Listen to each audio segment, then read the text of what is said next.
about 10 days after 9/11, I went through the Pentagon and I saw Secretary Rumsfeld and Deputy Secretary Wolfowitz. I went downstairs just to say hello to some of the people on the Joint Staff who used to work for me, and one of the generals called me and he said, "Sir, you got to come in. You got to come in and talk to me a second." I said, "Well, you're too busy." He said, "No." He says, "We've made the decision. We're going to war with Iraq." This was on or about the 20th of September. I said, "We're going to war with Iraq. Why?" He said, "I don't know." He said, "I guess they don't know what else to do."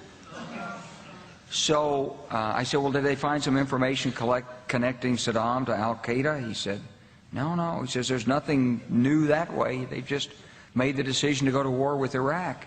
He said, "I guess it's like we don't know what to do about terrorists, but we've got a good military and we can take down governments." And he said, "I guess if the only tool you have is a hammer, every problem has to look like a nail." So I came back to see him a few weeks later, and by that time we were bombing in Afghanistan. I said, "Are we still going to war with Iraq?" And he said, "Oh, it's worse than that." He said, he reached over on his desk, he picked up a piece of paper, and he said, I just got this down from upstairs," meaning the Secretary of Defense's office today, and he said, "This is a memo that describes how we're going to take out 7 countries in 5 years, starting with Iraq and then Syria, Lebanon, Libya, Somalia, Sudan, and finishing off Iran." The truth is about the Middle East is, had there been no oil there, it would be like Africa.